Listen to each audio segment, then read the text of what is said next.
Let's settle for the details now. Any attempt to forcibly stop nomadic herders from entering the Ashanti regional town of Ejura during the upcoming dry season will have disastrous effects on farmers. Now, that's according to the leaders of the Fulani community, who say plans by the security authorities to stop the movement of cattle that are approaching the limits of Ejura will cause them to disperse, now inflicting more damage.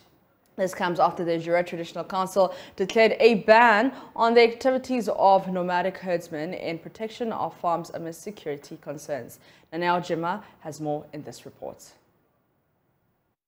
The Ejura Traditional Council has taken a decision to flush out nomadic herdsmen and their cattle in communities within the area. The chief of Ejura, Berima Osei-Shide II, recently destood his sub-chief for his alleged role in aiding herdsmen to perpetrate crime at Memenaso No. 1 and 2. This was after farmers and inhabitants accused the herdsmen of being behind recent robbery attacks, including the killing of a police constable and destruction of farms in recent times. Abuafohene of Ejura Traditional Council, Nana Yawapia, affirms the council's decision to evict the herdsmen from the communities. So the Fulani community in Ejura as a whole, we don't have a problem with them. We have never had a problem with them. The issue has to do with those who come in. Normally, they are not even from Ghana here. But you know, as Ghanaians, as welcoming as we are, when they come in, we think that they come to feed their cattle and go away. But they come along with this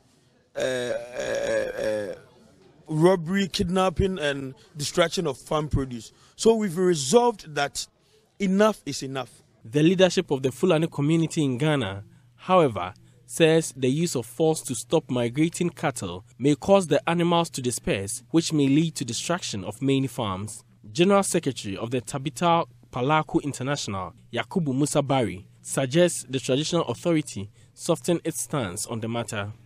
The timing of his invoking was very, very close. The animals have already moved. They are even close to enter. And if you say you disrupt them and stop them, they will spread. And that will bring a lot of security threat within that community, within the community or even the district. Musa Bari also expressed concerns about what he described as continuous stereotyping of the Fulani community. We are also whistleblowers to the security. When we see, we spoke, we engage them and bring out the bad notes to them. By the end, the next minute you see them out on the street again. And then the information we are getting, allegedly, they have godfathers. When they are being arrested, some godfathers came with huge amounts, change hands, and these criminals will come out again. The Member of Parliament for Ejura Setridumase, Mohammed Bawa Brahma, who is also a member of Parliament's Defence and Interior Committee, called for urgent solution to the concerns in the area. They should come out with a plan that they are coming will not endanger life and property. And if whatever plan that they bring sits well with the traditional authorities, all of us will sit down together and see whether their continuous influx into this constituency will not be to the detriment of our people. Police in the area are continuing investigation into recent attacks, including the killing of the police constable. For Joy News, Ejura. That is Ejura's report. Joining me via phone is Musa Bari, who is the leader of the Fulani herdsmen. Mr. Bari, thank you so much for your time. Thank you very much, and good afternoon to your cherished viewers and listeners. Good morning, sir. Now, tell me what you... Good morning. Yeah, so tell me what you make of this, what the authorities are calling for. Yeah, first of all, I greet the Omaihini, Ejurahini, Berima Osei-Shide II, and then all his subordinates, the leadership of the Ejura. We greet them and we welcome their decision, but it's only that the decision is too timing. The timing is not appropriate to the leadership of the Fulani due to the past experience that we have also have. If you can remember, in Agogo, and even this, the government itself saw the destruction and how the name of the whole country went in mud internationally concerning these nomadic issues. So we are just pleading that they should soften up their stand so that we can dialogue. As till now, the dialogue is still going. I think yesterday, even the MC have engaged some people, and then we are still waiting for the results. How can we dialogue and soften up the issues so that we can come peacefully and go? And then I heard of Nana Yao appear the spokesperson to Ejura. I think emphasizing that those nomadic men coming in during the dry season are foreigners, are not from this country. I think that I beg to differ. They are not from any other country than Ghana. They are all migrating from the northern part of this country to that place yearly. And there is no any foreign animals that are coming in for our knowledge. And then we also plead, though they said during that time the crime rate there comes up, but I can believe that even without the migration of these animals, the crime is still high within that community, which I also recommend the police for their hard work, and I want them to also lift their patrols and engage some of the leaders of the Fulanis. As we have already said in our forum, sometimes some of these criminals, when we engage and then we get them arrested, in a few minutes, they are out there on the street again. You see that we, the whistleblowers, are always in trouble. So it makes some of the Fulanis are not able to give vital information to the security so that these bad boys will be apprehended.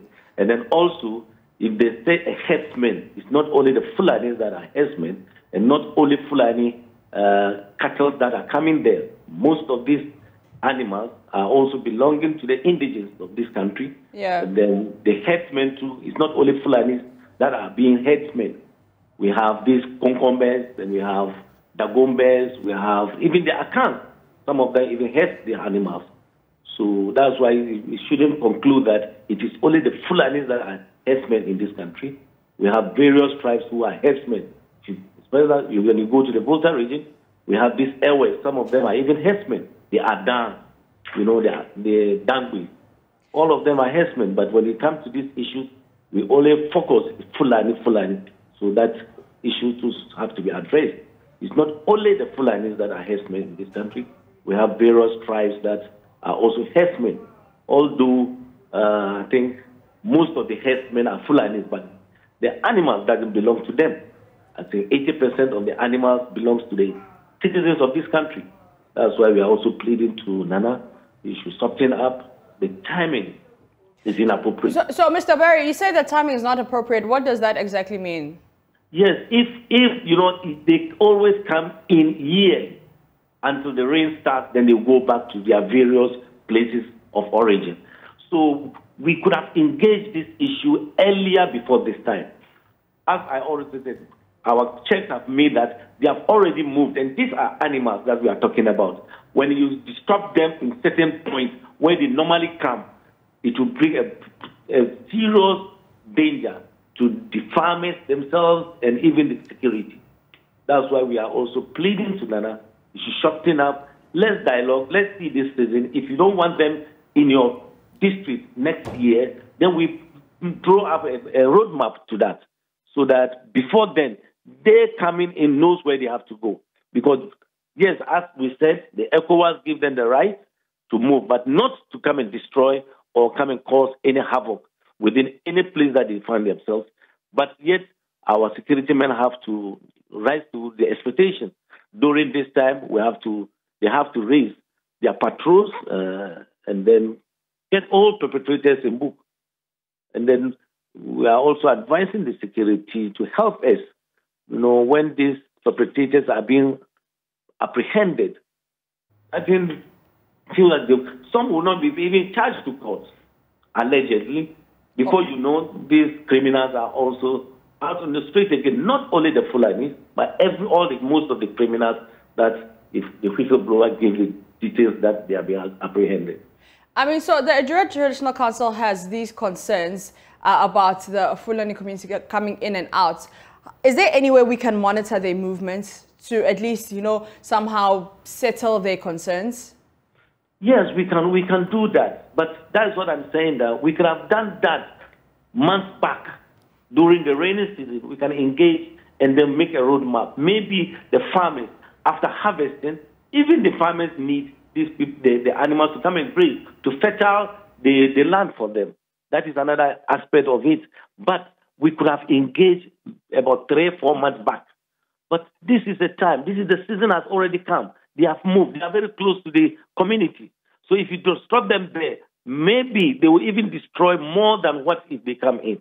That is what we are looking at. The negative things that we are seeing to them, let's change it to the narrative, to the positive things that also it gives economical effect to the community. You know, Ejura is a farming community, it's a business, it's only a business center. And then we have to map out very well. These people, when they come in, the economy booms around the Ejura during that period that they stay there. It's only that the security to beef up their work so that we can apprehend all the bad notes. That are intention coming there to perpetrate crime. I think it's not all the herdsmen that are coming there are criminals. Yeah. I think we have few of them that are criminals. So that work should be on the security to work up very harder during this short period that you will be around that place. So that we have a peaceful grazing, and then during the raining time they can go back. Mr. Berry, before I let you go, I understand you say that the security must, you know, beef up their systems and how they work. But from your side, how will you help and make sure that the security and everything is working accordingly? We are engaging our people. Right now, I'm talking, as I'm speaking now, I'm in the Upper East region. Yeah. I'm in the Upper East region. We are still engaging those people coming in. If you have not moved yet, you should wait, because there's a tension around that area. Those who have not moved yet should stay behind until the harvest has been made, so that before, if the Nana have seen that maybe everywhere is cool, they can allow them to come and graze and fertile also their lands for them at the same time. So so I'm in the Upper East region right now that I'm speaking to you. We are engaging some of them that have not already moved from their place, so that even if they will move, they should direct their animals to another jurisdiction. So we are engaging them, and I think we are always ready, all engaged, all the security, doors are open if they call upon us. And I think we have been working so hard with them, and then I applaud them too, the hard work they are doing, that they are bringing down the crime, especially within the Fulani community. And then so you have engaged the police for your own safety? Most of them, most of the commanders knows me as I'm speaking. Okay. Yes, if anything about security threats within the Fulanis are always, our doors are very, very open, and then we are welcoming this. We ourselves don't know one the bad ones, although every home there's a bad boy.